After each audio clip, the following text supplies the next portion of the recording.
ਹੁਣ ਪ੍ਰੋਗਰਾਮ ਨੂੰ ਅਸੀਂ ਰਸਮੀ ਤੌਰ 'ਤੇ ਅੱਗੇ ਤੋਰਨ ਲੱਗੇ ਹਾਂ। ਮੈਂ ਸਭ ਤੋਂ ਪਹਿਲਾਂ ਸਾਡੇ ਦੁਨੀਆ ਦੇ ਜਿਹੜੇ ਬਹੁਤ ਹੀ ਉੱਘੇ ਆਗੂ ਨੇ ਪ੍ਰੀਤਮ ਅਰਪਾਲ ਜੀ, ਸਾਡੇ ਸਾਬਕਾ ਸੈਕਟਰੀ ਜਨਰਲ ਨੇ, ਉਹਨਾਂ ਨੂੰ ਬੇਨਤੀ ਕਰਦਾ ਹੈ ਕਿ ਉਹ ਮੰਚ 'ਤੇ ਆਉਣ। ਇੱਕ ਵਾਰੀ ਉਹ ਰਸਮੀ ਤੌਰ 'ਤੇ ਸਾਰੇ ਜਿੰਨੇ ਵੀ ਇੱਥੇ ਸਾਡੇ ਮਹਿਮਾਨ ਆਏ ਨੇ, ਪੱਤਰਕਾਰ ਭਰਾ ਆਏ ਨੇ, ਉਹਨਾਂ ਸਾਰਿਆਂ ਦਾ ਰਸਮੀ ਤੌਰ 'ਤੇ ਵੈਲਕਮ ਕਰਨ ਅਤੇ ਯੂਨੀਅਨ ਦੇ ਬਾਰੇ ਜਿਹੜੇ ਆਪਣੇ ਵਿਚਾਰ ਆ ਉਹ ਤੁਹਾਡੇ ਨਾਲ ਸਾਂਝੇ ਕਰਨ। ਪ੍ਰੀਤਮ ਅਰਪਾਲ बहुत ही सत्कारयोग प्रधानगी मंडल ते मेरे सारे ही कुलीग पत्रकार दोस्तों, सब तो पहला तो मैं थोड़ा इत्थे आउण ते स्वागत करदा, तुहानूं जी आया आखदा। ते मेरी ड्यूटी भी जिहड़ी है यूनियन वालों लाई गई है बतौर यूनियन के एग्जैक्टिव का वर्किंग कमेटी का मैंबर होने के नाते। ते दूसरा मेरा फर्ज इस करके बनता है क्योंकि मैं पंजाब संगीत नाटक अकादमी का सैकटरी हाँ। इतने बकायदा तौर पर जोड़ा एक दफ्तर है तो इस प्रेमिसेस के है, तो उस पक्षों भी मैं तुहानूं सारिआं नूं जी आया आखदा। बहुत चंगी गल है कि अज असीं इस विहड़े दे विच इकट्ठे होए हैं, एक मकसद लई इकट्ठे होए हैं कि असीं जिहड़ा ये टॉपिक जिहड़ा रखा गया, विशा रखा गया प्रेस की आज़ादी ते चुनौतियां, ते इहदे ते आपां गल्लां बातां कर सकीए। साडे कोल मुख तौर ते दो जो स्पीकर ने बुलारे ने, एक साडे पत्रकार कुलीग ही ने, साडे दोस्त हमीद सिंह, जिन्हां ने एक कस्बे की पत्रकारी तो लैके ते नैशनल लैवल तक जिहड़ी दिल्ली ते फिर दोबारा फिर चंडीगढ़ इस रीजन की पत्रकारी के नाल जिहड़े वास्ता ने, जिन्हां ने ज्यों ज्यों उन्हां दी पत्रकारी दे विच ग्रूमिंग हुई है ते नाल नाल उन्हां ने जिहड़े बाकी सरोकार ने समाज के जिंदगी के राजनीति के उन्हां नूं भी बाखूबी जाना बहुत मैं कहना कि डूंघाई नाल गंभीरता के नाल उन्हां इन्हां मसलिਆਂ ਨੂੰ समझिया ते इस सबजैक्ट के उपर अपने नाल हमीद सिंह होरी गल करनगे, जिन्हां दा बहुत सारे मीडिया हाउसिस का भी तजर्बा है। अजकल भावें वो ट्रिब्यून ग्रुप नाल ने, किसी वेले हिंदी पत्रकारी नाल रहे ने, उस तो बाद टैलीविजन नाल रहे, उस तो पहला जलंधर की पत्रकारी नाल जुड़े रहे, उस तो पहला रिपोर्टिंग के नाल जुड़े रहे हैं। सो दूसरे साडे जिहड़े बुलारे ने डॉक्टर प्यारा लाल गर्ग जी, ते डॉक्टर प्यारा लाल गर्ग जी नूं जो भी पंजाबी पाठक है जां श्रोता है वो सारे ही जानते हैं। मेरे ख्याल हुण स्थिति ये हो गई है, उन्होंने जिहड़ी परसनैलिटी इस तरह की, उन्होंने डॉक्टर करके लोग घट जानते हैं, तो एक बुलारे करके, एक टिप्पणीकार करके, सियासी टिप्पणीकार करके जां समाजिक सरोकारां उपर गलबात करके ज़्यादा लोग जानते हैं। कई ये भी समझते हैं। एक बार मैंने दोस्त ने किसी ने पूछा भी ये डॉक्टर साहब जो PhD ने किहड़े डॉक्टर ने, वो भी नहीं ये रजिस्ट्रार रहे ने जी साडी यूनिवर्सिटी है, एक मैडिकल यूनिवर्सिटी जी फरीदकोट के Baba Farid university of medical sciences, तो वो रजिस्ट्रार रहे ने। पहला साडे डायरैक्टर रहे ने हैल्थ डिपार्टमेंट के, तो मैं क्या वो बाकी जोड़े डॉक्टर होंगे जोड़े बंद के डॉक्टर होंगे वो डॉक्टर ने, तो पर साडे लिए खुशी की गल है कि जो कुछ आले दुआले वापर रहा है अजकल पूरी दुनिया के भी, तो हेठां कस्बे के पद्धर तो लैके वो बहुत ही जी है तिरछी नज़र के नाल हर एक घटना नेड़ों देखते हैं, तो वो बेबाक टिप्पणी करके वो जाने जाते हैं। क्योंकि अजकल साडे जिन्ने भी बुलारे ने, लेखक ने जां होर है, उन्होंने गल घुमा के करने की आदत है। डॉक्टर साहब की इस गलों वडियाई है डॉक्टर साहब की कि वो बिल्कुल स्पॉट सीधी टिप्पणी करते हैं कि गिट्टे के बजे, गोटे के बजे, उन्होंने कोई परवाह नहीं होती। सो साडे दूजे बुलारे डॉक्टर प्यारा लाल गर्ग जी ने, उस तो इलावा साडे होर दोस्तां ने जिहड़ी गलबात करनी है, जिहड़ा अज दा जिहड़ा ये सबजैक्ट है ये कोई नवां नहीं है।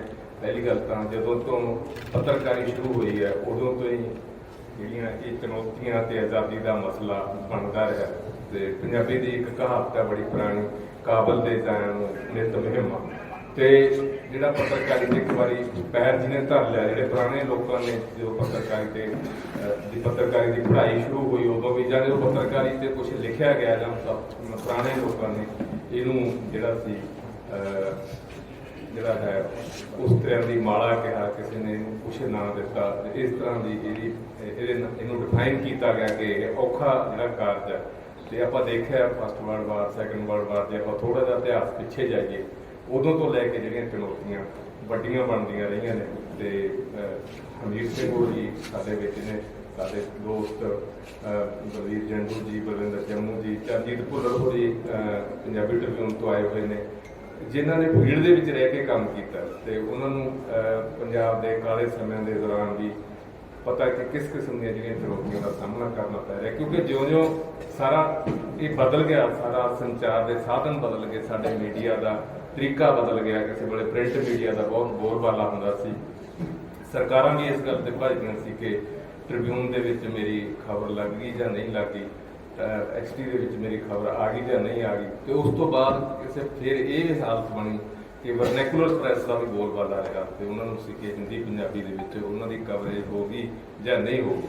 ਤੇ ਪਰ ਜੋ ਹੁਣ ਹਾਲਾਤ ਬਣ ਚੁੱਕੇ ਆ, ਹੁਣ ਪ੍ਰਿੰਟ ਮੀਡੀਆ ਦਾ ਜਿਹੜਾ ਹੈ, ਠੀਕ ਹੈ ਪ੍ਰਿੰਟ ਮੀਡੀਆ ਅਜੇ ਵੀ ਪੱਤਰਕਾਰੀ ਦੇ ਸਭ ਤੋਂ ਜੇ ਗੰਭੀਰ ਕੋਈ ਸਾਧਨ ਹੈ ਤਾਂ ਉਹ ਪ੍ਰਿੰਟ ਮੀਡੀਆ ਹੀ ਹੈ, ਪਰ ਫਿਰ ਵੀ ਜਿਹੜਾ ਹੁਣ ਵੈਬ ਪੋਰਟਲ ਵਗੈਰਾ ਜਿਹੜਾ ਇੱਦਾਂ ਦਾ ਸ਼ੁਰੂ ਹੋ ਗਿਆ ਕੰਮ, ਇਹਦੇ ਨਾਲ ਚੁਣੌਤੀਆਂ ਦਾ ਜਾਂ ਆਜ਼ਾਦੀ ਦਾ ਜਿਹੜਾ ਸਾਰਾ ਸਰੂਪ ਹੀ ਬਦਲ ਗਿਆ।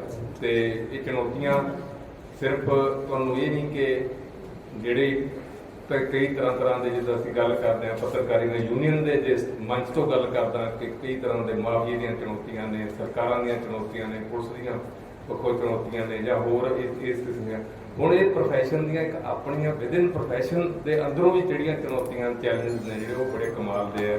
ਤੇ ਫਿਰ ਇਹ ਵੀ ਇਨਫੋਰਮੇਸ਼ਨ ਦੀ ਆਥੈਂਟਿਸਿਟੀ ਦੀਆਂ ਸਭ ਤੋਂ ਵੱਡੀਆਂ ਚੁਣੌਤੀਆਂ ਨੇ ਕਿ ਸਹੀ ਜਿਹੜੀ ਜਾਣਕਾਰੀ ਹੈ ਇਹ ਕਿੰਨੀ ਹੈ। ਮੈਨੂੰ ਯਾਦ ਹੈ ਜਦੋਂ ਮੈਂ ਦਿੱਲੀ ਸੀ ਤੇ ਉਦੋਂ ਜਦੋਂ ਟੈਲੀਵਿਜ਼ਨ, ਸੈਟਲਾਈਟ ਟੈਲੀਵਿਜ਼ਨ ਦਾ ਜਦੋਂ ਇੱਕੋ ਦਮ ਇਨਕਲਾਬ ਆ ਗਿਆ ਸੀ, ਜਦੋਂ ਦੂਰਦਰਸ਼ਨ ਨੂੰ ਲੋਕਾਂ ਨੇ ਲਾਂਭੇ ਕਰਤਾ ਸੀ ਸਰਕਾਰੀ ਮੀਡੀਆ ਨੂੰ।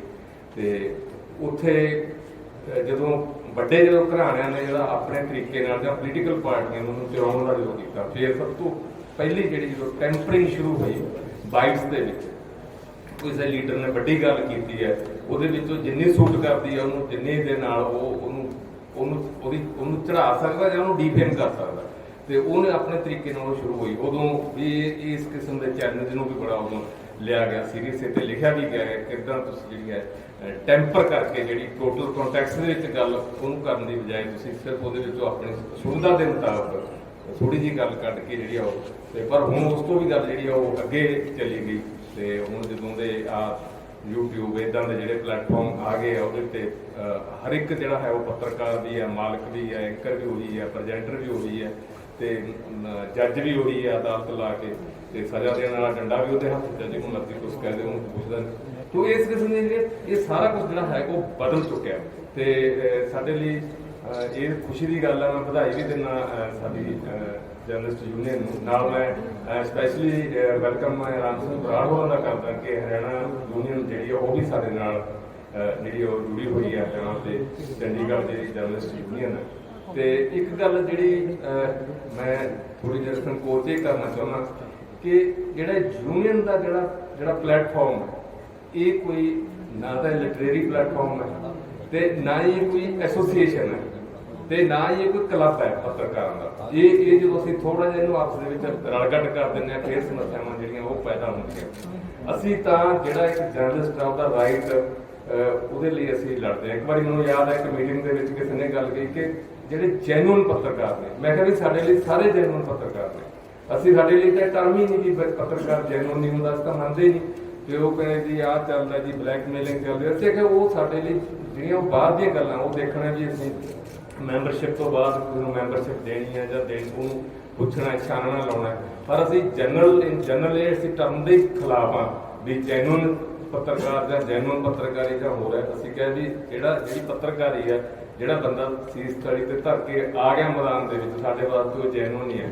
ਤੇ ਅਸੀਂ ਜਿਹੜਾ ਇੱਕ ट्रेड यूनियन का जिहड़ा एक खासा जिन्हों आप करैक्टर कहने नेचर कहने वो साडी इस जथेबंदी की जिहड़ा नेचर है। असी स्ट्रगल किया पूरे पंजाब दे विच चंडीगढ़ दे विच जदों भी कोई पत्रकारां नूं चुनौतियां आईयां ने पत्रकारां दे ते धक्का होया भावें वो किसी माफिए वालों होया भावें पुलिस वालों होया भावें जिहदे वालों भी होया यूनियन उहदे नाल जाके उत्थे खड़ी है। अजे भी किन्ने पत्रकारां दे मामले जिहड़े जम्मू जी बैठे PCI के मैंबर रहे हैं तो उत्थों तक जिहड़ा असीं यूनियन ने केस लैके गई है। जिवें पंजाबी दा एक मुहावरा ना कि बुरे दे बाहर तक जावांगे असीं तां वो जिहड़ा है वो एक साडा जिहड़ा करैक्टर है। सो मैं बहुत समा ना लैंदा होया क्योंकि मेरी ड्यूटी का वेलकम करन ते लगी सी। तुहाडा फिर एक बार फिर तुहानूं सारिआं नूं जिहड़ा इत्थे आया कहना इस दिन ते बहुत बहुत शुक्रिया। ਧੰਨਵਾਦ ਰੁਪਾਲ ਜੀ। ਹੁਣ ਅਸੀਂ ਉਸ ਪੱਤਰਕਾਰ ਨੂੰ ਤੁਹਾਡੇ ਸਾਹਮਣੇ ਰੂਬਰੂ ਕਰਾਂਗੇ ਜਿਨ੍ਹਾਂ ਨੇ ਪੱਤਰਕਾਰੀ ਦੇ ਖੇਤਰ ਦੇ ਵਿੱਚ ਇੱਕ ਨਿਵੇਕਲੀਆਂ ਪੈੜਾਂ ਪਈਆਂ ਨੇ, ਜਿਨ੍ਹਾਂ ਦਾ ਜਦੋਂ ਵੀ ਕੋਈ ਆਰਟੀਕਲ ਪੰਜਾਬੀ ਟ੍ਰਿਬਿਊਨ ਦੇ ਵਿੱਚ ਛਪਦਾ ਹੈ ਤਾਂ ਉਹਨਾਂ ਨੂੰ ਜਿਹੜੇ ਪਾਠਕ ਨੇ ਬੜੇ ਧਿਆਨ ਨਾਲ ਗੌਰ ਨਾਲ ਪੜ੍ਹਦੇ ਨੇ ਤੇ ਇਹ ਹਮੇਸ਼ਾ ਰੱਖਦੇ ਨੇ ਆਪਣੇ ਦਿਲ ਦੇ ਵਿੱਚ ਇੱਛਾ ਕਿ ਕਦੋਂ ਹਮੀਰ ਸਿੰਘ ਹੋਰਾਂ ਦਾ ਜਿਹੜਾ ਲੇਖ ਉਹ ਛਪੇ ਪੰਜਾਬੀ ਟ੍ਰਿਬਿਊਨ ਦੇ ਵਿੱਚ। ਜਦੋਂ ਇਹ ਗਏ ਨੇ ਤਾਂ ਉਸ ਤੋਂ ਬਾਅਦ ਪੰਜਾਬੀ ਟ੍ਰਿਬਿਊਨ ਨੇ ਕਈ ਲੜੀਆਂ ਪਿਛਲੇ ਸਮੇਂ ਦੌਰਾਨ ਸਪੈਸ਼ਲ ਸ਼ੁਰੂ ਕੀਤੀਆਂ।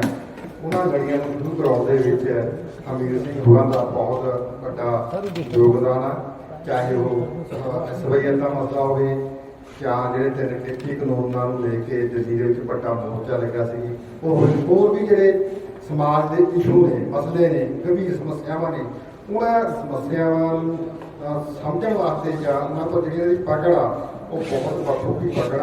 ਮੈਂ ਹੁਣ ਬੇਨਤੀ ਕਰੂੰਗਾ ਸਰਦਾਰ ਹਰਜੀਤ ਸਿੰਘ ਹੋਰਾਂ ਨੂੰ ਕਿ ਉਹ ਆਪਣੇ ਜਿਹੜੇ ਵਿਚਾਰ ਆ ਤੁਹਾਡੇ ਨਾਲ ਸਾਂਝੇ ਕਰਨ। ਸਰਦਾਰ ਹਰਜੀਤ ਸਿੰਘ ਜੀ।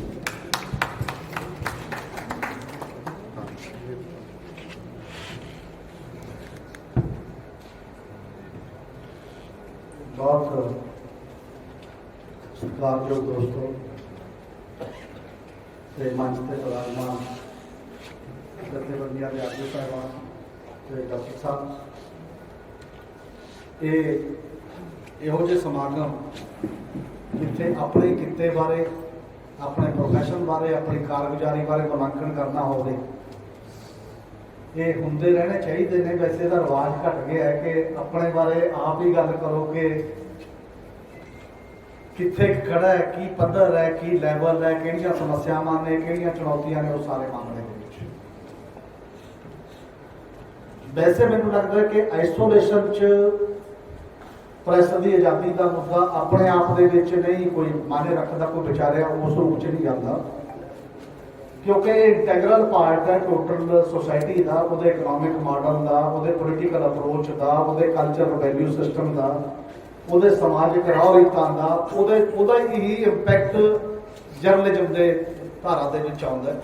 ਬਹੁਤ ਸੱਜਣ ਇਹ ਕਹਿੰਦੇ ਨੇ ਕਿ ਮੀਡੀਆ ਆ ਨਹੀਂ ਕਰਦਾ, ਮੀਡੀਆ ਨੂੰ ਆਹ ਕਰਨਾ ਚਾਹੀਦਾ, ਆਹ ਕਰਨਾ ਚਾਹੀਦਾ, ਆਹ ਕਰਨਾ ਚਾਹੀਦਾ, ਕਿਉਂਕਿ ਜਦੋਂ ਦੂਜੇ ਪਾਸੇ ਉਮੀਦ ਖਤਮ ਹੋ ਜਾਂਦੀ ਹੈ ਤਾਂ ਉਹਨਾਂ ਨੂੰ ਲੱਗਦਾ ਵੀ ਜੇ ਖਬਰ ਛਪ ਜੇ, ਕੋਈ ਬੋਲ ਦੇ, ਕੋਈ ਗੱਲ ਹੋ ਜੇ, ਸ਼ਾਇਦ ਇਹਦੇ ਨਾਲ ਹੀ ਮੇਰਾ ਹੱਲ ਹੋ ਜਾਏਗਾ। ਪਰ ਜਿਹੜਾ ਇੱਕ ਮਾਹੌਲ ਪਿਛਲੇ ਲੰਮੇ ਸਮੇਂ ਤੋਂ ਚੱਲਿਆ, ਉਹਨੂੰ ਬਾਚ ਕੇ ਹੀ ਅਸੀਂ ਮੀਡੀਆ ਦੀ ਫਰੀडम ਦਾ ਕੁਐਸਚਨ ਜਿਹੜਾ ਐਡਰੈਸ ਕਰ ਸਕਦੇ ਹਾਂ। ਪੂਰੀ ਦੁਨੀਆ ਦੇ ਵਿੱਚ ਕਾਰਪੋਰੇਟ ਡਿਵੈਲਪਮੈਂਟ ਦਾ ਜਿਹੜਾ ਮਾਡਲ ਹੈ, ਉਹਨੇ ਸਿਰਜਿਆ ਕੀ ਹੈ ਸਾਡੇ ਦੇਸ਼ ਦੇ, ਜੋ ਪੰਜਾਬ 'ਚ ਹੋਵੇ, ਪੂਰੀ ਦੁਨੀਆ 'ਚ ਹੋਵੇ, ਸਿਰਜਦਾ ਕੀ ਹੈ? ਉਹ ਸਿਰਜਦਾ ਇਕਨੋਮਿਕ ਮੋਨੋਪੋਲੀ। ਆਰਥਿਕ ਖੇਤਰ ਦੇ ਵਿੱਚ ਏਕਾਧਿਕਾਰ ਕੁਝ ਵੱਡੀਆਂ ਕੰਪਨੀਆਂ ਦਾ, ਕੁਝ ਘਰਾਣਿਆਂ ਦਾ। ਹਰ ਸਾਲ ਇੰਡੈਕਸ ਛਪਦਾ ਸਾਡੇ ਦੇਸ਼ ਦੇ ਬੰਦੇ ਕਿੰਨੇ ਕਰੋੜਪਤੀ ਕਲੱਬ 'ਚ ਚਲੇ ਗਏ। ਕਰੋੜਪਤੀ ਹੁਣ ਖਤਮ ਹੋ ਗਿਆ, ਹੁਣ ਅਰਬਪਤੀ ਕਲੱਬ ਆ ਗਿਆ। ਉਹਦੇ 'ਚ ਕਿੰਨੇ ਚਲੇ ਗਏ, ਦੁਨੀਆ ਦੇ ਦੇਸ਼ ਦੇ ਕਿੰਨੇ ਚਲੇ ਗਏ। ਉਹਦੇ ਨਾਲ ਹੀ ਡਾਟਾ ਛਪਦਾ ਕਿ ਡਿਸਪੈਰਿਟੀ ਜਿਹੜੀ ਹੈ, ਵਖਰੇਵਾਂ ਜਿਹੜਾ ਇਕਨੋਮਿਕ ਤੌਰ ਤੇ, ਉਹ ਕਿੰਨਾ ਖਤਰਨਾਕ ਹੱਦ ਤੱਕ ਚਲਾ ਗਿਆ। ਹਿਸਟੋਰੀਕਲੀ ਹੈ, ਹਿਸਟਰੀ 'ਚ ਕਦੇ ਇੰਨਾ ਨਹੀਂ ਰਿਹਾ ਜਿੰਨਾ ਪਾੜਾ ਵੱਧ ਗਿਆ, ਇਕਨੋਮਿਕ ਪਾੜਾ ਜਿਹੜਾ ਹੇਠਲੇ ਤੇ ਉੱਪਰ ਲੋਕਾਂ ਦੇ ਦਰਮਿਆਨ। ਤਾਂ ਇਕਨੋਮੀ ਦੇ ਵਿੱਚ ਡਿਸਾਈਸਿਵ ਰੋਲ ਜਿਹੜਾ ਹੈ, ਉਹਨੇ ਇੱਕ ਬਹੁਤ ਬੜਾ ਚੈਲੰਜ ਪੈਦਾ ਕਰਤਾ ਹੈ, ਰੈਜ਼ਿਸਟੈਂਸ ਦਾ ਚੈਲੰਜ। ਉਹ ਇਨਵਾਇਰਨਮੈਂਟ ਦੇ ਰੂਪ ਦੇ ਵਿੱਚ ਵੀ ਹੈ, ਉਹ ਬਾਕੀ ਦੇ ਲੋਕਾਂ ਦੇ ਰੂਪ ਦੇ ਵਿੱਚ ਵੀ ਹੈ, ਮਤਲਬ ਸਾਰੇ ਮਾਮਲੇ ਦੇ ਵਿੱਚ ਇਕਨੋਮਿਕ ਮਾਡਲ ਦੇ ਉਸ ਦਾਇਰੇ ਦੇ ਵਿੱਚ ਹੀ ਅਸੀਂ ਕੰਮ ਕਰਨਾ, ਉਸ ਦਾਇਰੇ ਦੇ ਵਿੱਚ ਹੀ ਅਸੀਂ ਸੋਚਣਾ ਚਾਹੁੰਦੇ ਹਾਂ। ਤੇ ਇਹਦੇ ਨਾਲ ਦੀ ਨਾਲ ਪੂਰੀ ਦੁਨੀਆ ਤੇ ਸਾਡੇ ਦੇਸ਼ ਦੇ ਵਿੱਚ ਪੋਲਿਟਿਕਸ ਜਿਹੜੀ ਹੈ ਫਿਰ ਕਿੱਧਰ ਜਾ ਰਹੀ ਹੈ। ਪੋਲਿਟਿਕਸ ਦੀ ਮੋਨੋਪੋਲਾਈਜ਼ ਹੋ ਰਹੀ ਹੈ, ਜਾਂ ਉਹਨਾਂ ਤੇ ਪਰਿਵਾਰ ਕਾਬਜ ਹੋ ਰਹੇ ਨੇ, ਜਾਂ ਉਹਨਾਂ ਤੇ ਕੁਝ ਵਿਅਕਤੀ ਕਾਬਜ ਹੋ ਰਹੇ ਨੇ, ਜਾਂ ਬਹੁਤ ਸੈਕਟੇਰੀਅਨ ਕਿਸਮ ਦੀ ਪੋਲੀਟੀਕਲ ਲੀਡਰਸ਼ਿਪ, ਚਾਹੇ ਉਹ ਅਮਰੀਕਾ 'ਚ ਟਰੰਪ ਹੋਵੇ ਤੇ ਸਾਡੇ ਦੇਸ਼ ਜਾਂ ਵਿਦੇਸ਼ ਦੇ ਵਿੱਚ ਆਲੇ ਦੁਆਲੇ ਜਿਹੜੇ ਬੰਦੇ ਜਿਸ ਲੈਵਲ ਤੇ ਸੰਸਥਾਵਾਂ ਦੇ ਵਿੱਚ ਕਾਬਜ ਹੋ ਰਹੇ ਨੇ, ਜਿਸ ਇੱਕ ਮਾਈਂਡਸੈਟ, ਇੱਕ ਭੀੜ ਤੰਤਰ, ਇੱਕ ਹਜੂਮ ਦਾ ਕਲਚਰ ਪੈਦਾ ਕੀਤਾ ਜਾ ਰਿਹਾ ਪੋਲਿਟਿਕਸ ਦੇ ਵਿੱਚ, ਉਹ ਦਾਇਰਾ ਵੀ ਸਾਡੇ ਸਾਹਮਣੇ ਹੈ। ਉਸੇ ਦਾਇਰੇ ਦੇ ਵਿੱਚ ਪੱਤਰਕਾਰਤਾ ਨੇ ਬਾਝਣਾ ਹੈ ਆਪਣੇ ਆਪ ਨੂੰ। ਤੇ ਜਿਹੜਾ ਕਲਚਰ ਤੇ ਸੋਸ਼ਲ ਵੈਲਿਊ ਸਿਸਟਮ ਹੈ, ਹੁਣੇ ਗੱਲ ਕਹਿ ਕੇ ਮੁੱਕਰ ਜਾਣ ਦਾ, ਇੱਕ ਜ਼ਮਾਨੇ ਤੱਕ ਇਹ ਵੈਲਿਊ ਸਿਸਟਮ ਸੀ ਕਿ ਬੰਦੇ ਦੀ ਜ਼ੁਬਾਨ ਦੇਤੀ ਹੈ ਗਲ ਕਟਾਉਣ ਲਈ ਕਿਹਾ ਸੀ। ਹੁਣ ਹਲਫੀਆ ਬਿਆਨ ਵੀ ਉੱਡ ਜਾਂਦੇ ਨੇ ਪਾਰਲੀਮੈਂਟਾਂ ਦੇ ਵਿੱਚ, ਸਰਕਾਰਾਂ ਵੱਲੋਂ ਦਿੱਤੇ ਗਏ ਹਲਫੀਆ ਬਿਆਨ ਸੁਪਰੀਮ ਕੋਰਟ ਦੇ ਵਿੱਚ ਧੱਜੀਆਂ ਉੱਡ ਜਾਂਦੀਆਂ ਤੇ ਬਾਰ-ਬਾਰ ਬਦਲਦੇ ਰਹੋ ਅਪਰੋਚ, ਕੋਈ ਵੈਲਿਊ ਸਿਸਟਮ ਨਹੀਂ। ਤਾਂ ਉਸੇ ਦੇ ਵਿੱਚ ਚੱਲਦੇ ਹੋ ਜਦੋਂ ਇਕਨੋਮੀ ਦੇ ਵਿੱਚ, ਪੋਲਿਟਿਕਸ ਦੇ ਵਿੱਚ, ਕਲਚਰ ਤੇ ਵੈਲਿਊ ਸਿਸਟਮ ਦੇ ਵਿੱਚ ਅਸੀਂ ਇਸ ਪਾਸੇ ਜਾ ਰਹੇ ਹਾਂ, ਤਾਂ ਮੀਡੀਆ ਦੀ ਮਲਕੀਅਤ, ਮੀਡੀਆ ਦੀ ਕਾਰਗੁਜ਼ਾਰੀ, ਮੀਡੀਆ ਦਾ ਬਾਕੀ ਚੀਜ਼ਾਂ ਤੇ ਪ੍ਰਭਾਵਿਤ ਹੋਣਾ ਸੁਭਾਵਿਕ ਹੈ। ਇਸੇ ਲਈ ਮੀਡੀਆ, ਜਿਹੜਾ ਵੱਡਾ ਮੀਡੀਆ, ਉਹ ਸਾਰਾ ਕਾਰਪੋਰੇਟ ਕੰਟਰੋਲਡ ਹੋ ਗਿਆ। ਜਦੋਂ ਕਾਰਪੋਰੇਟ ਕੰਟਰੋਲਡ ਹੋ ਜਾਊਗਾ ਮੀਡੀਆ, ਤਾਂ ਉਹਦੇ ਤੇ ਅਸੀਂ ਇਹ ਸੋਚਦੇ ਹਾਂ ਕਿ ਉਹ 'ਚ ਆਰਟੀਕਲ ਇਹੋ ਜਿਹੇ ਛਪਣ, ਉਹਦੇ 'ਚ ਅਸੀਂ ਇਹ ਸੋਚਦੇ ਹਾਂ ਕਿ ਉਹਦੇ 'ਚ ਡਿਬੇਟਾਂ ਦੇ ਵਿੱਚ ਹਰ ਵਕਤ ਕਦੇ ਹਿੰਦੂ ਮੁਸਲਮ ਹੁੰਦਾ, ਕਦੇ ਕਾਸਟ, ਕਦੇ ਕੁਛ, ਉਹਦੇ 'ਚ ਕਿਉਂ ਵਧੀਆ ਡਿਬੇਟਾਂ ਨਹੀਂ ਹੁੰਦੀਆਂ, ਰੌਲਾ ਕਿਉਂ ਪੈਂਦਾ, ਭੀੜ ਕਿਉਂ, ਇੱਕ ਦੂਜੇ ਤੇ ਦੂਸ਼ਣਬਾਜ਼ੀ 'ਚ ਸਾਰੇ ਮਹੱਲੇ ਦੀ ਲੜਾਈ ਦੀ ਤਰ੍ਹਾਂ ਲੜਾਈ ਕਿਉਂ ਹੁੰਦੀ ਹੈ ਟੀਵੀ ਚੈਨਲਾਂ ਤੇ ਬੈਠ ਕੇ, ਕੋਈ ਸਿਆਣੀ ਗੱਲ ਕਿਉਂ ਨਹੀਂ ਹੋ ਰਹੀ ਕਿਸੇ ਵੀ ਰੂਪ 'ਚ, ਕਿਉਂਕਿ ਉਹ ਮਲਕੀਅਤ ਦਾ ਦਾਅਵਾ ਹੈ। ਕਿੰਨੇ ਵੱਡੇ ਪੱਤਰਕਾਰ ਜਿਹੜੇ ਸੰਸੀਅਰ ਸੀ ਨੈਸ਼ਨਲ ਲੈਵਲ ਤੇ ਬਾਕੀ ਉਹਨਾਂ ਦੀਆਂ ਨੌਕਰੀਆਂ ਚਲੀਆਂ ਗਈਆਂ ਨੇ ਪਿਛਲੇ ਕਿੰਨੇ ਸਾਲਾਂ ਦੇ ਵਿੱਚ। ਆਪਾਂ ਬਹੁਤ ਭਲੀ ਭਾਂਤ ਵੱਡੇ ਪੱਤਰ ਕਿੰਨਿਆਂ ਨੂੰ ਜਾਣਦੇ ਹਾਂ, ਮਤਲਬ ਦਰਜਨਾਂ ਦਾ ਨਾਮ ਤਾਂ ਤੁਹਾਡੇ ਚੋਂ ਕੋਈ ਵੀ ਜਾਣਦਾ ਹੋਏਗਾ। ਸਾਰਿਆਂ ਨੂੰ ਪਤਾ ਕਿ ਕਿਹੜਾ ਬੰਦਾ ਕਿਉਂ ਗਿਆ, ਕਿਉਂ ਉਹਨੂੰ ਉਸ ਅਦਾਰੇ ਚੋਂ ਜਾਣਾ ਪਿਆ, ਉਹ ਸਾਰੀਆਂ ਮਾਮਲਿਆਂ ਦੇ ਵਿੱਚ। ਇਸ ਕਰਕੇ ਉਹ ਨੌਕਰੀਆਂ ਦਾ ਸੰਕਟ ਵੀ ਫਿਰ ਉੱਥੇ ਖੜਾ, ਰੋਜੀ ਰੋਟੀ ਦਾ। ਕੁਝ ਲੋਕ ਹੁੰਦੇ ਨੇ ਕਿ ਉਹਨੂੰ ਲੱਤ ਮਾਰ ਕੇ ਰੋਜੀ ਰੋਟੀ ਆਪਣੀ ਜੋਗੀ ਕਮਾਉਂਦੇ ਨੇ ਤੇ ਉਹ ਚਲੇ ਜਾਂਦੇ ਨੇ, ਪਰ ਬਹੁਤ ਦੇ ਪਰਿਵਾਰ ਰੁਲ ਜਾਂਦੇ ਨੇ, ਉਜੜ ਜਾਂਦੇ ਨੇ। ਉਹ ਸਾਰਾ ਕੁਝ ਵੀ ਅੱਖੀ ਦੇਖਿਆ ਵਰਤਾ ਰਿਹਾ ਸਾਰੇ ਮਾਮਲੇ ਦੇ ਵਿੱਚ, ਜਿਹੜਾ ਸਾਡੇ ਮਾਹੌਲ ਦੇ ਵਿੱਚ ਵੀ ਚੱਲ ਰਿਹਾ। ਤੇ ਅਜੇ ਤੱਕ ਸਾਡੇ ਇੱਕ ਕੰਮ ਹੈ ਜਿਹੜਾ ਵੈਸਟ ਦੇ ਨਾਲੋਂ ਫਰਕ ਹੈ। ਵੈਸਟ ਦੇ ਵਿੱਚ ਇੱਕ ਫਰਕ ਹੈ ਕਾਰਪੋਰੇਟ ਡਿਵੈਲਪਮੈਂਟ ਦਾ ਮਾਡਲ ਹੋਣ ਦੇ ਬਾਵਜੂਦ, ਕਿਉਂਕਿ ਉਹ ਸਦੀਆਂ ਤੋਂ, ਖਾਸ ਤੌਰ ਤੇ ਫ੍ਰੈਂਚ ਰੈਵੋਲੂਸ਼ਨ ਤੋਂ ਬਾਅਦ, ਉਹਨਾਂ ਨੇ ਇੱਕ ਮੱਥਾ ਪੱਚੀ ਕੀਤੀ ਹੈ। ਉਸ ਮੱਥਾ ਪੱਚੀ 'ਚ ਇੰਸਟੀਟਿਊਸ਼ਨ 'ਚ ਬਿਲਡ ਕੀਤੀਆਂ ਨੇ, ਡੈਮੋਕ੍ਰੈਟਿਕ ਇੰਸਟੀਟਿਊਸ਼ਨ 'ਚ। ਉਹ ਡੈਮੋਕ੍ਰੈਟਿਕ ਇੰਸਟੀਟਿਊਸ਼ਨ 'ਚ ਇੰਨੀਆਂ ਤਕੜੀਆਂ ਘੱਟੋ ਘੱਟ ਹੋ ਗਈਆਂ ਨੇ ਕਿ ਜਦੋਂ ਜਾਰਜ ਫਰਾਇਡ ਨੂੰ ਮਾਰਿਆ ਜਾਂਦਾ ਗਰਦਨ ਤੇ ਰੱਖ ਕੇ, ਗੋਡਾ ਰੱਖ ਕੇ, ਤਾਂ ਇੱਕ ਪੁਲਿਸ ਕਮਿਸ਼ਨਰ ਇਹ ਜੁਰਤ ਕਰਦਾ ਕਿ ਸਾਡੇ ਰਾਸ਼ਟਰਪਤੀ ਨੂੰ ਜੇ ਬੋਲਣ ਦੀ ਤਮੀਜ਼ ਨਹੀਂ ਤਾਂ ਚੁੱਪ ਤਾਂ ਰਹਿ ਸਕਦਾ। ਸਾਰੀ ਪੁਲਿਸ ਨਤਮਸਤਕ ਹੋ ਜਾਂਦੀ ਹੈ, ਮਤਲਬ ਉਹ ਮਾਫੀਆ ਮੰਗਦੀ ਹੈ ਬੰਦੇ ਤੋਂ ਜਾ ਕੇ, ਰਾਸ਼ਟਰਪਤੀ ਖੜਾ ਕੱਲਾ ਰਹਿ ਜਾਂਦਾ ਤੇ ਉਹਦਾ ਘਰ ਘੇਰਿਆ ਜਾਂਦਾ। ਔਰ ਜਦੋਂ FBI ਦਾ ਮੁਖੀ ਇੱਕ ਸਟੇਜ ਤੇ ਕਹਿੰਦਾ, ਹਾਊਸ ਆਫ ਕਾਮਨਸ ਦਾ ਮਤਲਬ ਲੋਅਰ ਹਾਊਸ ਦੇ ਵਿੱਚ ਜਾ ਕੇ, ਕਿ ਰਾਸ਼ਟਰਪਤੀ ਨੇ ਮੇਰੇ ਕੰਨ 'ਚ ਕਹਿਣ ਦੀ ਕੋਸ਼ਿਸ਼ ਕੀਤੀ ਹੈ, ਮੇਰੇ ਆਈਡੀਏ ਨੂੰ, ਮੇਰੇ ਫੈਸਲੇ ਨੂੰ ਪ੍ਰਭਾਵਿਤ ਕਰਨ ਦੀ ਟਰਾਈ ਕੀਤੀ। ਸਾਡੇ ਕੰਟਰੀ 'ਚ ਬਿਲਕੁਲ ਉਹ ਇੰਸਟੀਟਿਊਸ਼ਨ ਸਿਸਟਮ ਗਾਇਬ ਹੈ ਨਹੀਂ, ਸਰੈਂਡਰ ਹੋ ਚੁੱਕਿਆ ਟੋਟਲੀ।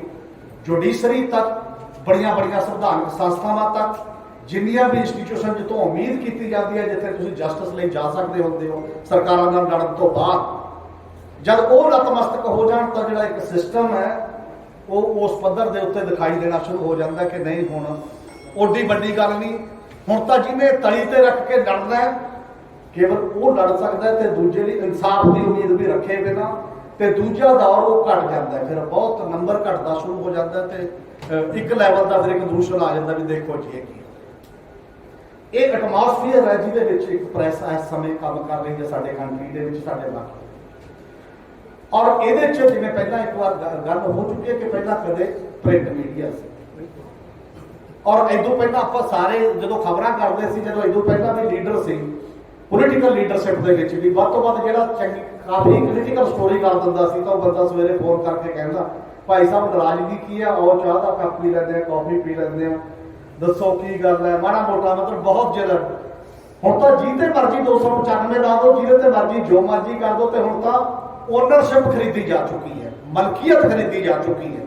ਤਾਂ ਪੱਤਰਕਾਰ ਦੀ ਤਾਂ ਉਹਦੇ ਚ ਹੁੰਦੀ ਨਹੀਂ, ਜਿਵੇਂ ਪੀ ਸਾਈਨਾਥ ਕਹਿੰਦਾ ਕਿ ਮੀਡੀਆ ਤੇ ਪੱਤਰਕਾਰ ਇਹ ਦੋ ਅਲੱਗ-ਅਲੱਗ ਚੀਜ਼ਾਂ। ਮੀਡੀਆ ਦਾ ਮਤਲਬ ਹੈ ਮੀਡੀਆ ਦੀ ਮਲਕੀਅਤ, ਮਾਲਕੀ ਵਾਲੇ ਲੋਕ। ਪੱਤਰਕਾਰ ਦਾ ਮਤਲਬ ਹੈ ਜਿਹੜਾ ਨੰਗੇ ਧੜ ਤੁਰਿਆ ਫਿਰਦਾ ਤੇ ਜਾ ਕੇ ਕੋਈ ਖਬਰ ਇਕੱਠੀ ਕਰਦਾ, ਉਹ ਦਿੰਦਾ ਜਾ ਕੇ, ਉਹ ਛਪੇ ਨਾ ਛਪੇ, ਉਹਦੇ ਕੋਲ ਨਹੀਂ, ਉਹ ਬੋਲੀ ਜਾਣੀ ਜਾਂ ਲੱਗਣੀ ਜਾਂ ਨਾ ਲੱਗੇ। ਇਹ ਦੋ ਅਲੱਗ-ਅਲੱਗ ਚੀਜ਼ਾਂ ਨੇ। ਇਹਦਾ ਮਤਲਬ ਇਹ ਨਹੀਂ ਹੈ ਕਿ ਸਾਰੇ ਬੰਦੇ ਆਪਣੇ ਆਪ ਉਹ ਬੇਈਮਾਨ ਹੋ ਜਾਂਦੇ ਨੇ, ਸਾਰੇ ਬੰਦੇ ਕੰਮ ਨਹੀਂ ਕਰਨਾ ਚਾਹੁੰਦੇ ਜਾਂ ਨਠੱਲੇ ਹੋ ਜਾਂਦੇ ਨੇ, ਇਹੋ ਜਿਹਾ ਕੁਝ ਨਹੀਂ। ਇੱਕ ਮਾਹੌਲ ਲਗਾਤਾਰ ਜਦੋਂ ਵਿਚਰਦਾ ਤਾਂ ਉਹਦੇ ਵਿੱਚ ਉਹ ਪ੍ਰਭਾਵਿਤ ਹੁੰਦੇ ਨੇ ਉਹਨਾਂ ਚੀਜ਼ਾਂ ਤੋਂ ਜਿਹੜੀਆਂ ਚੀਜ਼ਾਂ ਸਾਡੇ ਸਾਹਮਣੇ ਦਿਖਾਈ ਦਿੰਦੀਆਂ। ਹੁਣ ਉਸ ਤੋਂ ਇਲੈਕਟ੍ਰੋਨਿਕ ਮੀਡੀਆ ਆਇਆ, ਫਿਰ ਆਇਆ ਕਿ ਹੁਣ ਮੀਡੀਆ ਜ਼ਿਆਦਾ ਹੋ ਗਿਆ, ਹੁਣ ਸ਼ਾਇਦ ਇਹ ਕੰਟਰੋਲ ਹੋਣਾ ਘਟ ਜਾਏਗਾ। ਫਿਰ ਜਦੋਂ ਸੋਸ਼ਲ ਮੀਡੀਆ ਦਾ ਦੌਰ ਆਇਆ, ਜਿਹਦੇ 'ਚ ਇੱਕ ਕ੍ਰਾਂਤੀ ਵੀ ਆਈ, ਕਈ ਦੇਸ਼ਾਂ ਦੇ ਵਿੱਚ ਆਏ ਸੀਗੇ, ਹਜੂਮ ਆਇਆ, ਲੀਡਰਲੈਸ ਹਜੂਮ ਵੀ ਆਇਆ ਕਈ ਦੇਸ਼ਾਂ ਦੇ ਵਿੱਚ, ਤੇ ਉੱਥੇ ਲੱਗਿਆ ਕਿ ਹੁਣ ਤਾਂ ਫਰੀਡਮ ਹੈ, ਮੇਰੇ ਹੱਥ 'ਚ ਹੈ, ਮੈਂ ਜੋ ਮਰਜ਼ੀ ਕਰ ਸਕਦਾ। ਪਰ ਉਹ ਫਰੀਡਮ ਮੈਨੂੰ ਨਹੀਂ ਲੱਗਦਾ ਕਿ ਬਹੁਤਾ ਚਿਰ ਦੇਖੀ ਗਈ ਲੋਕਾਂ ਨੂੰ, ਤੇ ਨਾ ਉਹ ਫਰੀਡਮ ਦਿਖਾਈ ਦਿੰਦੀ ਹੈ, ਤੇ ਨਾ ਉਹ ਫਰੀਡਮ ਹੈ। ਉਹ ਇੱਕ ਸ਼ਰਾਵਾ ਹੀ ਹੈ ਕਿ ਉਹ ਫਰੀਡਮ ਦੇ ਰੂਪ ਦੇ ਵਿੱਚ ਹੈ।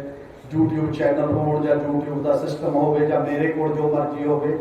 ਇਸ ਲਈ ਜਦੋਂ ਇੱਕ ਮਾਹੌਲ ਉਹ ਹੈ ਜਿਹਾ ਹੁੰਦਾ, ਉਸ ਮਾਹੌਲ 'ਚ ਕੁਝ ਵੀ ਗੱਲੇ ਤੋਂ ਇਹ ਸਿੱਖਣਾ ਕਿ ਜੀ ਹੁਣ ਫਰੀਡਮ ਹੈ, ਹੁਣ ਹਰ ਇੱਕ ਪੱਤਰਕਾਰ ਬਣ ਗਿਆ, ਹਰ ਇੱਕ ਦੇ ਕੋਲੇ ਸਭ ਕੁਝ ਹੈ, ਉਹ ਜੋ ਮਰਜ਼ੀ ਕਰਦੇ। ਐਸਾ ਕੁਝ ਨਹੀਂ ਦਿਖਾਈ ਦਿੰਦਾ ਕਿਉਂਕਿ ਉਹ ਕੰਟਰੋਲ ਹੋ ਗਿਆ। ਜਿੰਨੇ IT ਸੈੱਲਾਂ ਨੇ, ਵੱਡੇ ਲੋਕਾਂ ਦੇ, ਜਿੰਨੇ ਪਾਰਟੀਆਂ ਦੇ, ਜਿੰਨੇ ਕਾਰਪੋਰੇਟ ਦੇ, ਪਤਾ ਹੀ ਨਹੀਂ ਕਿ ਕਿਹੜੇ ਸ਼ਹਿਰ 'ਚ ਬੈਠਾ 150 ਬੰਦਾ ਟਿਕ ਕਰ ਰਿਹਾ ਤੇ ਸਾਰਾ ਹੀ ਗਲਤ ਕੁਝ ਪਰੋਸਿਆ ਜਾ ਰਿਹਾ ਤੁਹਾਡੇ ਸਾਹਮਣੇ। ਤੇ ਸਾਨੂੰ ਲੱਗਦਾ ਕਿ ਉਹ ਬੰਦਾ ਤਾਂ ਉਹਦੇ ਫੇਵਰ 'ਚ ਹੋਊਗਾ ਜੀ, ਇੰਨੇ ਬੰਦੇ ਉਹਦੇ ਫੇਵਰ 'ਚ ਨੇ। ਸਭ ਕੁਝ ਝੂਠ ਦਾ ਵਪਾਰ ਹੈ। ਤੇ ਉਹ ਜਿਹੜਾ ਹੇਠਾਂ ਗਾਲੀ ਗਲੋਚ ਤੋਂ ਲੈ ਕੇ ਟ੍ਰੋਲਿੰਗ ਤੋਂ ਲੈ ਕੇ, ਉਹ ਕੋਈ ਲੋਕ ਆਪ ਨਹੀਂ ਸੈਂਸੀਬਲ ਤਰੀਕੇ ਨਾਲ ਕਰਦੇ ਕਿ ਮੈਂ ਲਿਖਣਾ ਤੇ ਆਹ ਚੀਜ਼ 'ਚ ਮੈਂ ਇਹ ਲਿਖਣਾ ਚਾਹੁੰਦਾ। ਉਹ ਡਿਜ਼ਾਈਨ ਦਾ ਹਿੱਸਾ ਹੋ ਗਿਆ ਕੋਈ। ਤੇ ਜਦੋਂ ਡਿਜ਼ਾਈਨ ਦਾ ਹਿੱਸਾ ਇੱਕ ਕਾਲਪਨਿਕ ਤਰੀਕਾ ਇਕੱਲਾ ਸਾਡਾ ਨਹੀਂ ਹੈ। ਅਮਰੀਕਾ ਦੀਆਂ ਚੋਣਾਂ 'ਚ ਮੁਕੱਦਮਾ ਚੱਲਦਾ ਸੁਪਰੀਮ ਕੋਰਟ ਤੱਕ ਕਿ ਰੂਸ ਨੇ ਇਹਦੇ ਟਰੰਪ ਨੂੰ ਹਰਾਉਣ ਦੇ ਵਿੱਚ ਰੋਲ ਪਲੇ ਕੀਤਾ ਜੀ, ਫਲਾਣੇ ਨੇ ਫਲਾਣੇ ਨੂੰ ਆਹ ਕੀਤਾ ਜੀ। ਉਹਨਾਂ ਦਾ ਦੇਖੋ ਬਾਕੀ ਦੂਜੇ ਦੇਸ਼ ਇੱਕ ਦੂਜੇ ਦੇਸ਼ ਦੀਆਂ ਚੋਣਾਂ 'ਚ ਪਾਰਟਿਸਿਪੇਟ ਕਰ ਰਹੇ ਨੇ, ਇਨਡਾਇਰੈਕਟਲੀ ਆਪਣੇ ਬੰਦੇ ਭੇਜਦੇ ਨੇ, ਸੋਸ਼ਲ ਮੀਡੀਆ ਦਾ ਮਿਸਯੂਜ਼ ਕਰਦੇ ਨੇ, ਪੈਸੇ ਦਾ ਮਿਸਯੂਜ਼ ਕਰਦੇ ਨੇ। ਉਹ ਸਾਰਾ ਕੁਝ ਸਾਡੇ ਸਾਹਮਣੇ ਦਿਖਾਈ ਦਿੰਦਾ। ਔਰ ਜਦੋਂ ਉਹ ਸਾਰੇ ਮਾਹੌਲ ਦੇ ਵਿੱਚੋਂ ਹੁਣ ਖਾਸ ਤੌਰ ਦੇ ਉੱਤੇ ਜਿੰਨੇ ਐਕਟ ਬਣ ਰਹੇ ਨੇ, 57 ਕਾਨੂੰਨ ਨੇ ਜਿਹੜੇ ਪੱਤਰਕਾਰ ਤੇ ਲਾਗੂ ਹੁੰਦੇ ਨੇ, ਜਿਹੜੇ ਡਾਇਰੈਕਟਲੀ ਜਿਹਨਾਂ ਖਿਲਾਫ ਪਰਚੇ ਦਰਜ ਹੁੰਦੇ ਨੇ ਵੱਖ-ਵੱਖ ਮਾਮਲਿਆਂ ਸਾਡੇ ਕੰਟਰੀ ਦੇ ਵਿੱਚ। ਪਿਛਲੇ ਦਿਨਾਂ ਦੇ ਵਿੱਚ ਸਾਡੇ ਦੇਸ਼ ਦੀ ਲੈਵਲ ਫਰੀडम ਆਫ ਪ੍ਰੈਸ ਦਾ ਕਿੰਨਾ ਹੀ ਡਾਟਾ ਛਪਦਾ ਹੈ। ਇੱਕ ਤਾਂ ਰਿਪੋਰਟਰਜ਼ ਵਿਦਆਊਟ ਬਾਰਡਰ ਹੈ, ਇੱਕ ਸੰਸਥਾ ਹੈ ਜਿਹੜੀ ਸਾਰੇ ਕਿਤੇ ਦੁਨੀਆ ਦੇ ਵਿੱਚ ਇੱਕ ਇੰਡੈਕਸ ਦਿੰਦੀ ਹੈ ਹਰ ਸਾਲ ਕਿ ਸਾਡਾ ਲੈਵਲ ਕੀ ਹੋ ਗਿਆ। ਹੁਣ 180 ਚੋਂ ਅਸੀਂ 150 ਨੰਬਰ ਤੇ ਹਾਂ। 2005 ਚ ਅਸੀਂ 106 ਨੰਬਰ ਤੇ ਸੀਗੇ। ਤੇ ਕਿੰਨਾ ਤੇਜ਼ੀ ਨਾਲ ਸਾਡਾ ਫਰੀडम ਪ੍ਰੈਸ ਦਾ ਜਿਹੜਾ ਦਾਇਰਾ ਉਹ ਲਗਾਤਾਰ ਸੁੰਗੜਦਾ ਜਾ ਰਿਹਾ। ਉਹਨੂੰ ਨੈਗਲੈਕਟ ਕਰਨ ਦੇ ਵਾਸਤੇ ਸਾਡੀ ਸਰਕਾਰ ਨੇ ਕਿ ਇਹ ਨਹੀਂ ਹੈ ਠੀਕ, ਇਹ ਵਿਦੇਸ਼ੀ ਜਿਹੜੇ ਨੇ ਜਾਂ ਪੱਛਮੀ ਮੁਲਕ ਨੇ ਭਾਰਤ ਦੀ ਗਰੋਥ ਤੇ ਭਾਰਤ ਦੀ ਤਰੱਕੀ ਤੇ ਨਾ ਖੁਸ਼ ਨੇ। ਉਹ ਜਾਲੀ ਸੰਸਥਾਵਾਂ ਜਾਂ ਇਹੋ ਜਿਹੀਆਂ ਬੈਸਟ ਸੰਸਥਾਵਾਂ ਬਣਾ ਕੇ ਗੱਲ ਕਰ ਰਹੇ ਨੇ। ਤਾਂ ਸਾਡੇ ਇੱਕ ਕਮੇਟੀ ਬਣੀ ਜਿਹਨੂੰ ਇੰਡੈਕਸ ਮੋਨੀਟਰਿੰਗ ਕਮੇਟੀ ਕਹਿੰਦੇ ਨੇ। ਉਹ 'ਚ ਕੁਝ ਪੱਤਰਕਾਰ ਵੀ ਪਾਏ, ਉਹ 'ਚ ਪੀ ਸਾਈਨਾਥ ਵੀ ਆ। 2021 ਦੀ ਰਿਪੋਰਟ ਹੈ ਤਾਂ ਜੀ ਜਿਹੜੀ ਸਭ ਤੋਂ ਬਾਅਦ ਉਦੋਂ ਬਾਅਦ ਆਈ ਹੈ ਸਾਡੇ ਸਾਹਮਣੇ। ਤੇ ਉਹਦੇ ਤੇ ਜਿਹੜੀਆਂ ਅੰਦਰ ਡਿਸਕਸ਼ਨ ਹੋਈਆਂ ਉਹ ਰਿਪੋਰਟ 'ਚ ਵੀ ਨਹੀਂ ਲਿਖਿਆ ਹੋਇਆ। ਬਾਅਦ 'ਚ ਪੀ ਸਾਈਨਾਥ ਨੇ ਲੰਮਾ ਇੱਕ ਡੈਸੈਂਟਿੰਗ ਨੋਟ ਭੇਜਿਆ ਹੈ ਪਬਲਿਕਲੀ ਕਿ ਤੁਸੀਂ ਤਾਂ ਉਹ ਨਹੀਂ ਕੀਤਾ ਜੋ ਅਸੀਂ ਇਹਦੇ 'ਚ ਲਿਖਣਾ ਚਾਹੁੰਦੇ ਸੀ। ਮੋਨੀਟਰਿੰਗ ਕੀ ਕਰ ਰਹੇ ਹਾਂ ਫਰੀडम ਆਫ ਪ੍ਰੈਸ ਦੇ ਮਾਮਲੇ 'ਚ, ਉਹਨੂੰ ਗਲਤ ਠਹਿਰਾਉਂਦੇ ਇਹਨਾਂ ਨਾ ਕਰੋ ਕਿ ਬਿਲਕੁਲ ਹੀ ਸਾਰਾ ਕੁਝ। ਉਹਨੇ ਲਿਖਿਆ ਕਿ ਫੰਡਾਮੈਂਟਲ ਚੀਜ਼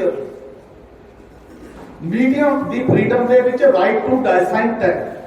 ਕਿਸੇ ਵੀ ਡੈਮੋਕ੍ਰੇਸੀ ਦੇ ਵਿੱਚ ਜਾਂ ਕਿਸੇ ਵੀ, ਤੁਸੀਂ ਮੇਰਾ ਡਿਸੈਂਟ ਹੀ ਛਾਪ ਰਹੇ ਉਹਦੇ ਵਿੱਚ ਜਿਹੜਾ ਮੈਂ ਰਿਪੋਰਟ ਦੇ ਵਿੱਚ ਕੀਤਾ। ਤਾਂ ਕਿਹੜੀ ਇਹ ਇੰਡੈਕਸ ਮੋਨੀਟਰਿੰਗ ਕਮੇਟੀ ਬਣੀ ਹੋਈ ਹੈ? कुछ बड़े बड़े बंदे ने, जज ने, बाकी लोग ने सारे उस कमेटी च आए, नहीं है कि छोटे बंदे ने कोई आम बंदे चक के पाते ने सारे। उन्होंने फिर पब्लिकली एक अलग देना पिया वो राइट टू डिसाइड वाला ਜਿਹੜਾ इशू। तो वो की कह रही है कि कश्मीर ਦੇ ਵਿੱਚ ਪੱਤਰਕਾਰਾਂ ਨੂੰ ਬਚਾਉਣ ਦੇ ਵਾਸਤੇ ਉੱਥੇ ਇੰਟਰਨੈਟ ਬੰਦ ਕੀਤਾ ਸੀ 6 ਮਹੀਨੇ, ਉੱਥੇ ਬਾਕੀ ਚੀਜ਼ਾਂ ਸਾਰੀਆਂ ਤਾਂ ਕੀਤੀਆਂ ਸੀ, ਇੱਕ ਸਿਕਿਉਰਿਟੀ ਲਾਈ ਗਿਆ, ਬਾਕੀ ਪੱਤਰਕਾਰਾਂ ਦੀ ਪ੍ਰੋਟੈਕਸ਼ਨ ਦੇ ਵਾਸਤੇ। पर हालात की सी, कश्मीर टाइम च बहुत बड़ा पेपर शुरू तो नहीं। अजकल उन्होंने बेटी है, एडो पहला दूसरे मानस सुप्रीम कोर्ट तक गए, बड़े बड़े पद्धर तक उन्होंने बेचारे ट्राई की कि साढ़े तक अखबार मर गए ने, मर जान के मुड़ के खड़े नहीं होने। एक पासे कोरोना चल पाया, उदों बाद वाले साल च, पहले साल च तुसीं बंद करता, 5 अगस्त तो बाद असीं उजड़ जाए। किसी मीडिया की कोई सुन नहीं। हैबिस कॉर्पस ਸਾਡੇ ਦੇਸ਼ ਦੇ ਵਿੱਚ ਸਭ ਤੋਂ ਅਰਜੈਂਟ ਚੀਜ਼ ਹੈ ਕਿ ਜਦੋਂ ਮੇਰੀ ਜਾਨ ਨੂੰ ਖਤਰਾ ਹੈ, ਕੋਰਟ ਵਾਰੰਟ ਅਫਸਰ ਭੇਜਦੀ ਹੈ, ਮੈਨੂੰ ਬਰਾਮਦ ਕਰਦੀ ਹੈ ਕਿਤੇ ਵੀ ਜਾ ਕੇ। ਇੱਕ ਮਹੀਨੇ ਚ 514 ਪੰਜਾਂ ਨੇ ਇੱਕ ਮਹੀਨੇ ਚ ਕੇਵਲ 14 ਤੇ ਸੁਣਵਾਈ ਹੋਈ। ਇਹ ਜਿਹੜਾ ਇੱਕ ਤਰੀਕਾਕਾਰ ਸਾਡੇ ਸਾਰਿਆਂ ਦੇ ਸਾਹਮਣੇ ਉਸ ਪੱਧਰ ਦਾ ਆ ਰਿਹਾ ਹੈ, ਇਹ ਮਾਹੌਲ ਫ੍ਰੀ ਮਾਹੌਲ ਨਹੀਂ ਉਸ ਲੈਵਲ ਦਾ ਦਿੰਦਾ ਜਿੱਦਾਂ ਇੱਕ ਮਾਹੌਲ ਹੋਣਾ ਚਾਹੀਦਾ। और ये फिर की हो रहा है, रेगुलर जॉब का कंसैप्ट वैसे ही मतलब पुरानी गल बन गई है। वो तो रेगुलर जो बाकी सोसाइटी च रेगुलर जॉब नहीं है, इतने भी साढ़े भी कॉन्ट्रैक्ट सिस्टम ही है। हम सारे कितने चला गया, टोटली कॉन्ट्रैक्ट है, कोई वो नहीं।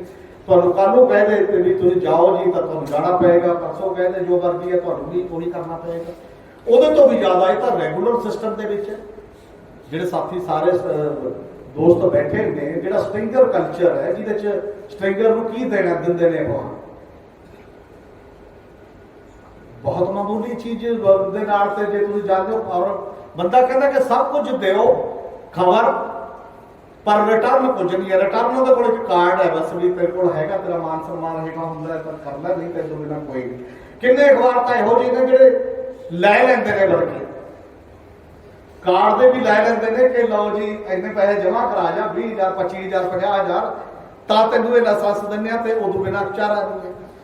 किसी भी चीज़ की फ्रीडम नहीं। जे मैं इंटरनल की भी अपनी आपस दे विच गल करां तां इट मीन जे उहदी उस प्रोफैशन च रोजी रोटी दे जोगा जुगाड़ नहीं है, उन्ना के इकनॉमिक सिक्योरिटी उहदी नहीं है, तो उहदे तो इंडिपेंडेंट रिपोर्टिंग की उम्मीद करना या इंडिपेंडेंट खड़े होना ये बहुत दूर की गल है। मतलब एवं कहने की गल तो हो सकती है भी असीं बहुत आज़ाद मीडिया निरपक्ष, असीं असल च मुकाबलतन मीडिया देखते हैं।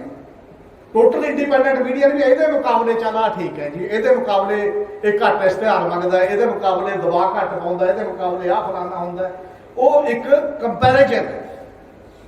उस तौर तक नहीं हो जाता कि टोटल इंडिपेंडेंट मीडिया किवें होवे जां सारे किस तरीके दे नाल देखा जाए, वो डिबेट मिसिंग हुंदी है वो सारे माहौल के विचों।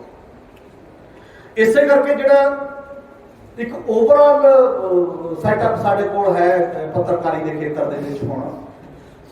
एक जमाने तक तो पत्रकारी ये सीगी कि एक मिशनरी जेल सी, वही लोग आउंदे सी जिहड़े आउंदे ने, ते क्योंकि पत्रकारी का संबंध मूवमेंटां नाल हुंदा है हमेशा। चाहे वो गदर की गूंज गदरियां ने कढ़िया होवे, हर पार्टी ने जो किते तब्दीली का दौर आया, हर जथेबंदी ने जो किते तब्दीली का दौर आया, अपने बैंक रसाले कढ़े ने, अखबार कढ़े ने, पत्रकारी के दौर के विच आए ने। हर बड़ा लीडर कदे कदे पत्रकार है। शहीद भगत सिंह आए जे शहीद है, पर वो एक नफीस पत्रकार भी है। जो अपने बैंक कढ़दा, अपनी गल पहुंचाउंदा। करतार सिंह सराभा एक पोलिटिकल एक्टिविस्ट भी है, नाल वो पत्रकार भी है। महात्मा गांधी तो लैके नेहरू तो लैके सारे बंदे ਜਿਹੜੇ भी बंदियां ने कदे काम किया सोशल स्पीयर दे विच चंगे आगू के तौर पर, हिस्टोरिकली वो नाल दी नाल पत्रकारिता उन्हां दा एक अटुट हिस्सा रहा। अजकल ये ब्रेक हो गया। अजकल कितने लीडर ने पोलिटिकल सानू मिलते हैं जिहड़े नाल पत्रकारिता भी करते हो, लिखते हो, लिखण का सुभाव होवे, अपने तरीके दे नाल गल करते हो, तां ही उहदी कोई उहदे मन च भी रिस्पैक्ट रहिंदी है। अजकल तो उल्टा करना, वो कहंदा पैसा चाहिए, मैं हस्पताल खोलता, मैं 10वीं पास नहीं है, डॉक्टर की रख लांगे, या डॉक्टर तो पैसे का खरीदिया जाता सब चीज। ਡਾਕਟਰ ਸਾਹਿਬ ਨੂੰ ਪਤਾ ਹੈ ਅਸੀਂ ਇੱਕ ਸੈਮੀਨਾਰ ਕਰਾਇਆ ਕਿਸਾਨ ਭਵਨ ਦੇ ਵਿੱਚ, ਹਰ ਪਾਰਟੀ ਦਾ ਲੀਡਰ ਬੁਲਾਇਆ ਤੇ ਕਈ ਵਾਰ ਫਾਈਨਾਂਸ ਮਿਨਿਸਟਰ ਰਿਹਾ ਪੰਜਾਬ ਦਾ ਬੰਦਾ ਉੱਥੇ ਆਇਆ, ਉਹਦੇ ਮੂੰਹ ਚੋਂ ਨਿਕਲ ਗਿਆ ਕਿ ਨੀਅਤ ਸਿੱਧੀ ਚਾਹੀਦੀ ਹੈ, ਪੰਜਾਬ ਤਾਂ ਠੀਕ ਹੋ ਸਕਦਾ, ਇੰਟੈਲੈਕਟ ਤਾਂ ਖਰੀਦਿਆ ਜਾ ਸਕਦਾ, ਜਦ ਮਰਜ਼ੀ ਖਰੀਦ ਲਓ। ਇਮੀਡੀਏਟ 10 ਘੰਟੇ ਚ ਉਹਨੂੰ ਲੱਗਿਆ ਕਿ ਤਾਂ ਇੰਟੈਲੈਕਚੁਅਲ ਬੈਠੇ ਨੇ ਸਾਰੇ, ਗਲਤ ਕਿਹਾ ਗਿਆ। ਉਹ ਕਹਿੰਦਾ ਮੇਰਾ ਮਤਲਬ ਇਹ ਨਹੀਂ ਕਹਿਣ ਨੂੰ ਦਿੰਦਾ ਸੀ, ਮੈਂ ਵੈਸੇ ਕਹਿ ਰਿਹਾ ਇਹ ਅਪਰੋਚ ਹੈ, ਮਤਲਬ ਇੰਟੈਲੈਕਟ ਦੇ ਪ੍ਰਤੀ ਇਹ ਅਪਰੋਚ ਹੈ। ਹਿਸਟੋਰੀਕਲੀ ਹੋਰ ਅਪਰੋਚ ਸੀ, ਸਾਡੇ ਕੰਟਰੀ ਦੀ ਵੀ ਹਿਸਟੋਰੀਕਲ ਹੋਰ ਅਪਰੋਚ ਸੀ।